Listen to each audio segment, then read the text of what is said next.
ആദ്യം advocate Anil boss, ഇന്ന് എന്താണ് ട്രീറ്റ്?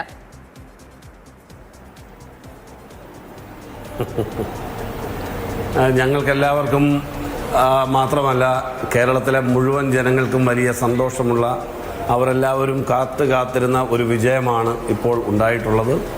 അതുകൊണ്ട് ഞങ്ങളുടെ ട്രീറ്റ് എന്ന് പറയുന്ന ആദ്യ ക്യാബിനറ്റിലുണ്ടാവും.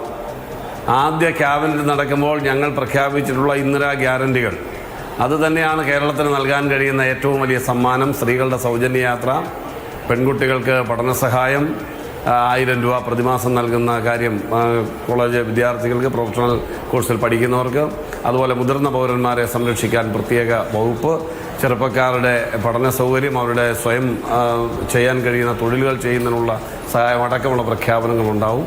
അങ്ങനെ വലിയ സന്തോഷമാണ്. ഇവിടെ ഞങ്ങൾക്ക് എല്ലാ വീട്ടിലും കൊണ്ട് ലഡു കൊടുക്കാൻ കഴിയില്ല, പക്ഷേ എല്ലാവർക്കും കൊടുക്കാൻ കഴിയുന്ന ഏറ്റവും പ്രധാനപ്പെട്ട കാര്യങ്ങളാണ് ഞങ്ങളുടെ ആ പ്രഖ്യാപനങ്ങളിലൂടെ നടക്കാൻ പോകുന്നത്.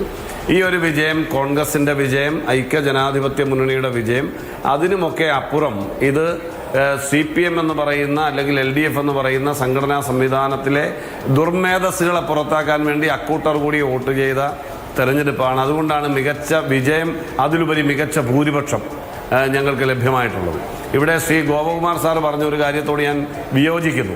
അദ്ദേഹം പറഞ്ഞു ഇത് മതന്യൂനപക്ഷങ്ങളുടെ ഏകീകരണം കൊണ്ട്, സോഷ്യൽ എഞ്ചിനീയറിംഗ് കൊണ്ട് വിജയിച്ചുവെന്ന്.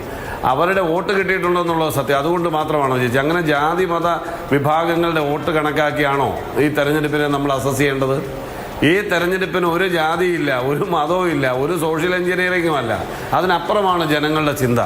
ജനങ്ങൾ അനുഭവിച്ച ദുരിതങ്ങളിൽ നിന്ന് കരകയറാനും ഭരിക്കുന്ന സർക്കാരിൽ നിന്ന് അവർ പ്രതീക്ഷിക്കുന്ന ഒരു പെരുമാറ്റമുണ്ട്.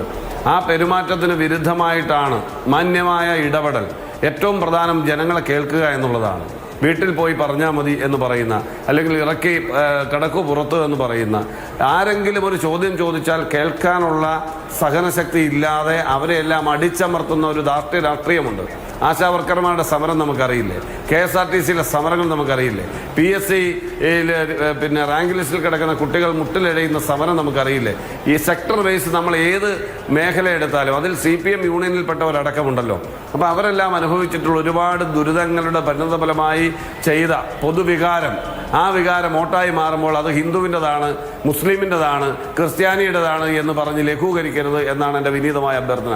ഇവിടെ ജാതിക്കും മതത്തിനും അതീതമായി വലിയൊരു വിപ്ലവകരമായ വോട്ട് കേരളത്തിലെ പൊതുസമൂഹം കേരളത്തെ നാശത്തിലേക്ക് വിട്ട ഒരു സർക്കാരിനെ തിരുത്താൻ ചെയ്തു. അത് വലിയൊരു മഹിമയാണ്. നമ്മൾ ഓരോ മണ്ഡലങ്ങളിൽ പറഞ്ഞ പോലെ ആദ്യ ക്യാബിനറ്റിൽ ലഡു ഒരുപാട് വിതരണം ചെയ്യാൻ കഴിയട്ടെ എന്ന് ഞങ്ങൾ പ്രതീക്ഷിക്കാതെ പറഞ്ഞ കാര്യങ്ങൾ